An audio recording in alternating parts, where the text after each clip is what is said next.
নমস্কার বন্ধুরা, কেমন আছো তোমরা? সৃষ্টি সোনা ব্লকে তোমাদের সকলকে স্বাগত জানাই। আজকের যে ভিডিওটি তোমাদের সঙ্গে শেয়ার করব সেটি কিন্তু খুবই গুরুত্বপূর্ণ। আমরা শীতকাল মানেই বুঝি যে কমলা লেবু।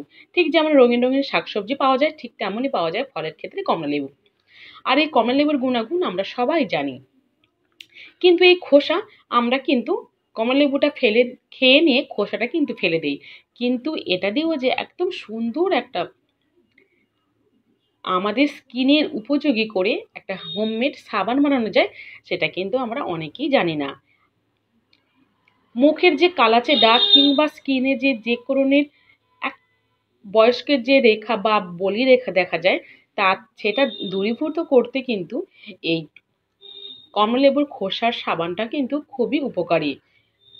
এই এই দুপুরে খুব রোদ পড়ে, সেই রোদে যদি আমরা যে কোনো বাড়ির কাজে বাইরে বেরোই, আমাদের কিন্তু মুখটা রোদের তাপে কিন্তু কালো পড়ে যায়। তখন আমরা কি করব সেটাই বুঝে পাই না। ঠিক তখনই যদি হাতের কাছে থাকে এইরকমই কমলালেবুর খোসা দিয়ে সাবান তৈরি, তাহলে সেই সাবান একবার মুখে ব্যবহার করলে মুখের কিন্তু সেই কালো দাগটা কিন্তু আর থাকে না, এবং মুখের জেল্লা কিন্তু তার থেকেও দ্বিগুণ বেড়ে যায়। আমি এখানে খোসাটা সুন্দর করে ধুয়ে বেটে নিয়েছি। এবার আমি এখানে যে সাবান তৈরির জন্য মূল উপকরণ হিসাবে নিয়েছি এখানে সোপ বেস। এই সোপ বেসটা যে কোনো শপিং পাওয়া যায় কিংবা অনলাইনেও পাওয়া যায়। এটাকে সুন্দর করে কিন্তু জাল দিয়ে নিতে হবে। তবে এটা জাল দেওয়ার জন্য বাড়তি কোনো তাপের প্রয়োজন নেই। একদম যদি কড়াইটা সুন্দর হয়ে গরম হয়ে যায়, সেক্ষেত্রে এটা সোপ বেস দিয়ে দিলেই একদম আস্তে আস্তে করে কিন্তু এটা গলে যাবে। দেখো, এটা গলে যাওয়ার পরে আমি এখানে যে খোসা বেটে নিয়েছিলাম, সেই পুরো খোসা বাটাটাই আমি কিন্তু এখানে ব্যবহার করব। দেখো, খোসাটাকে সুন্দর করে মিশিয়ে দিয়েছি।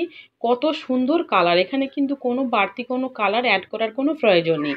এবার যে আমি সাবানের জন্য যে মডিউলটা নিয়েছি, দেখো আমি এই মডিউলেই আমি এখানে অল্প অল্প করে কিন্তু দিয়ে এখানে দেখো ভর্তি করে নিলাম। এইভাবে আস্তে আস্তে করে দিয়ে আমি কিন্তু এখানে প্রত্যেকটা খাপ কিন্তু ভর্তি করে নেব। দেখো কত সুন্দর একটা মিষ্টি কালার হয়েছে। দেখো, আর এটা যখন ব্যবহার করবে তখন কিন্তু কমলালেবুর যে সুগন্ধটা, সেটাও কিন্তু একদম পুরোপুরিভাবে বজায় থাকবে। সাবান শুরু থেকে শেষ হওয়া পর্যন্ত কিন্তু কমলালেবুর গন্ধটাই থাকবে। এখানে আমার এই বেসটা কিন্তু পুরোটাই ভর্তি হয়ে গেছে, কিন্তু তবুও এখনো পর্যন্ত আমার এখানে কিন্তু মিশ্রণটা রয়েছে। সেক্ষেত্রে আমি আবারও একটা সোপ মডিউল নিয়ে নিয়েছি। সেখানে আমি যে কোনো একটি খাপে এইভাবেই পুরো মিশ্রণটা আমি এইভাবে আস্তে আস্তে করে দিয়ে দেবো। এটা কিন্তু গরম অবস্থাতেই কিন্তু দিতে হবে। ঠান্ডা হয়ে গেলে কিন্তু এটা দিলে এটা অটোমেটিক কিন্তু জমাট বেঁধে যাবে, তখন আর এটা কোনো কাজে লাগবে না। এটা এবার ঠান্ডা হওয়ার অপেক্ষা। ব্যাস, ঠান্ডা হয়ে গেছে। দেখো সুন্দর হয়ে কিন্তু এটা শক্ত হয়ে গেছে, একদম সুন্দর ঠান্ডা হয়ে গেছে। ব্যাস, এবার অল্প করে চাপ দিলেই এটা কিন্তু আপনা থেকেই উঠে আসবে। দেখো কত সুন্দর! দেখো এইভাবে আস্তে আস্তে করে আমি এখানে সব সাবানগুলো কিন্তু আমি মডিউল থেকে তুলে নিচ্ছি। এর জন্য বাড়তি কোনো চাপ দেওয়ার কোনো প্রয়োজন নেই। একটু আলতো করে চাপ দিলেই দেখো কত সুন্দর লাগছে। দেখো, এটা যে একটা একটা সাবান সেটা কিন্তু আমরা অনেকেই কিন্তু বুঝতে পারি না। দেখে মনে হচ্ছে যেন একটা চকলেট। আর কালারটাও দেখো খুব সুন্দরভাবে ফুটে উঠেছে। আর একটা যেটা আমি আলাদাভাবে দিয়ে দিয়েছিলাম, সেটাও এখানে আমি অ্যাড করে নিলাম। আর কেমন হয়েছে আজকে আমার এই কমলালেবু খোসার সাবানটা, অবশ্যই কিন্তু কমেন্ট করে জানিও।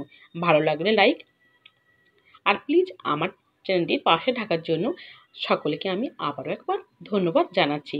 আর এই গরম পড়ে যাচ্ছে, এই সময় কিন্তু এই সাবান একদম স্কিনের জন্য খুবই গুরুত্বপূর্ণ। আর এর ব্যবহার করলে অবশ্যই বুঝতে পারবে।